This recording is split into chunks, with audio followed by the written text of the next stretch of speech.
지난해 기아 자동차에 취업시켜주겠다고 수백 명을 속인 사기 사건이 있었죠. 며칠 전 사기 행각을 벌인 30대 사기범에게 중형이 선고됐는데요.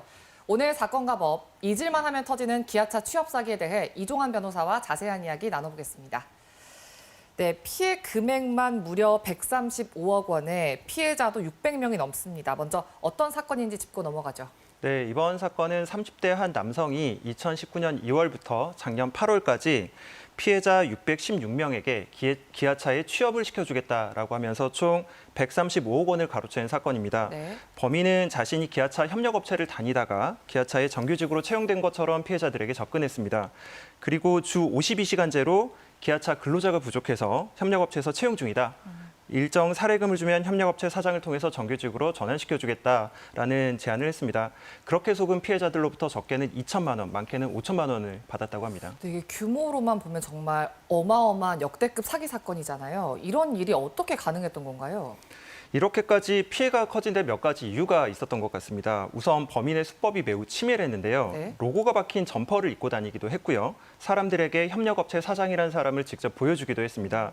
심지어 기아차 사장 명의로 된 위조 서류까지 보여줬다고 합니다.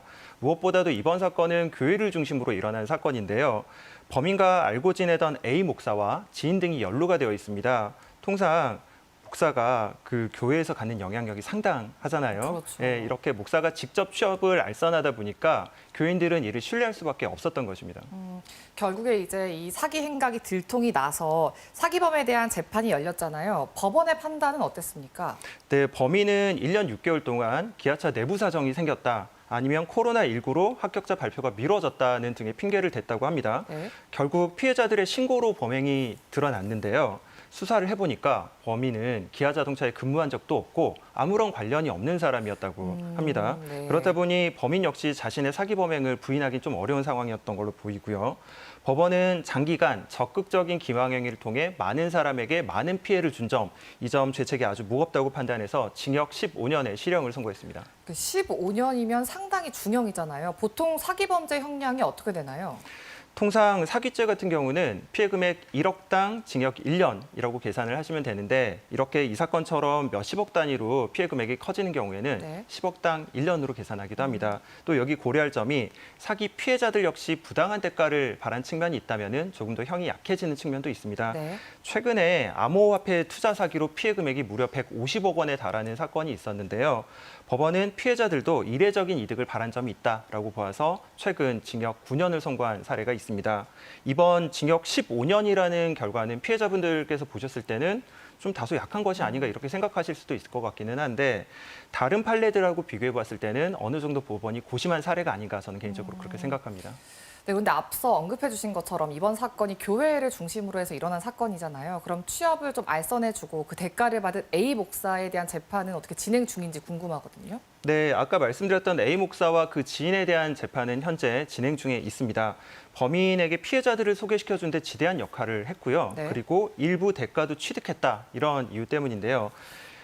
목사 등은 자신들도 30대 범인으로부터 속은 피해자다라고 하면서 무죄를 주장하고 있는 상황이라고 합니다. 하지만 피해자는 A 목사가 오히려 주범이다라고 주장을 하고 있고 네. 그리고 30대 범인 역시도 A 목사는 공범이다라는 주장을 하고 있습니다. 이번 사건 같은 경우는 1년이 지나도록 그리고 아무도 취업을 시키지 못한 그런 사례이고요. 600명이 넘는 사람을 30대 초반이 그것도 본인 말에 따르더라도 갓 정규직이 된 사람인데 이 사람을 통해서 업체 사장을 취업시킨다는 것이 가능할지 법원이 어떻게 판단할지는 지켜봐야 할 것으로 보입니다. 정말 엄청난 사기 행각인 것 같은데 또 궁금한 게 도대체 이 135억이나 되는 돈을 어디에 쓴 겁니까? 범인은 135억 원 중 대부분을 탕진했다고 합니다. 범행 기간 동안 매일 인터넷 도박을 하면서 약 110억 원을 허비했다고 하고요. 인터넷 BJ에게 수억 원을 후원을 한다든지 아니면 몇 억짜리 수입차를 리스하거나 명품 시계를 구입한 데 모두 써버렸다고 합니다. 그렇다 보니 수사가 개시될 당시에는 시계하고 소액의 현금 말고는 아무것도 남아있지 않았다고 합니다. 그러면 사기 피해자들이 돈을 되돌려받을 수 있는 방법은 없는 건가요?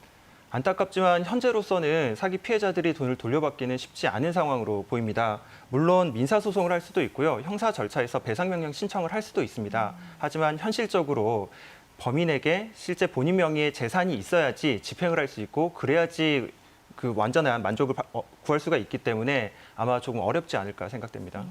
네, 이번 사건이 또 무엇보다 구직자들의 좀 간절한 마음을 이용해서 악용한 이런 질 나쁜 사건인 것 같은데 이럴 경우에는 취업 사기를 의심해라 뭐 이런 팁 있을까요?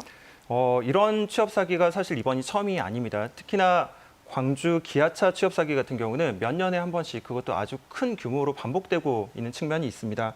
알아야 할 것은 기아차를 포함한 대기업은 누군가 취업을 시켜주겠다라는 말을 할 경우에는 사기를 100% 의심하라는 조언을 구하고 있습니다. 그래서 네.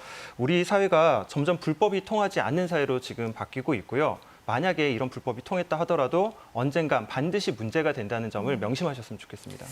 네, 코로나로 모두가 취업이 힘든 시기에 좀 일어난 사건이라서 더 속상한 사건인 것 같습니다. 오늘 이야기 여기까지 듣겠습니다. 고맙습니다.